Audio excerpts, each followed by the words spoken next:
எப்போவுமே ஒரே மாதிரி இட்லி தோசை சாப்பிட்டு போர் அடிச்சிச்சா அவங்களுக்கு தான் இந்த ரெசிபி.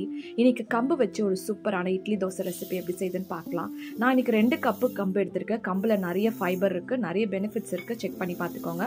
1 கப் இட்லி அரிசி, 1/2 கப்பு பச்சரிசி, 3/4 கப்பு உளுந்து, 1 ஸ்பூன் வெந்தயம். இது நல்லா ஒரு 4 வாட்டி வாஷ் பண்ண பிறகு ஒரு 6 மணி நேரம் நம்ம ஊற வச்சு இல்லை கொஞ்சம் அவ்வளோ நம்ம ஒரு 1/2 கப் ஆட் பண்ணிக்க போகிறோம். இப்போ நல்லா ஊற வச்சது பார்த்திங்கன்னா நம்ம கொஞ்சம் கொஞ்சமாக கிரைண்டரில் போட்டு அரைச்சிக்கலாம்.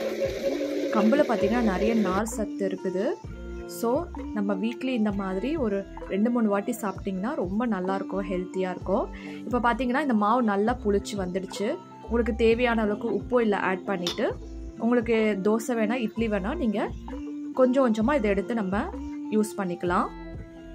இப்போ ஃபஸ்ட்டு நான் இட்லி எப்படி செய்யுதுன்னு பார்க்கலாம். இப்போ இட்லி மாவு இது மாதிரி தட்டில் ஊற்றி ஒரு 10-15 நிமிஷம் நல்லா வேக வச்சு எடுத்துக்கலாம். இப்போ பாருங்கள் நல்லா புசு புசுன்னு சாஃப்டாக வந்திருக்கு. ரொம்ப சாஃப்டாக இருந்தது இந்த இட்லி, நான் நம்பவே இல்லை.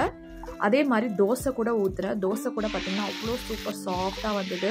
நீங்கள் நார்மல் இட்லி தோசை சாப்பிட்றதோட அவ்வளோ டேஸ்ட்டாக இருந்தது. இது பாருங்கள் எவ்வளோ நல்லா கிறிஸ்பியாக வந்திருக்குன்னு. இதுக்கு பெஸ்ட்டு காம்பினேஷன் தேங்காய் சட்னி வச்சு சாப்பிடுங்க. ரொம்ப சூப்பராக இருந்தது. உங்களுக்கு இந்த வீடியோ பிடிச்சதா லைக் பண்ணுங்கள். தேங்க்யூ, பாய்.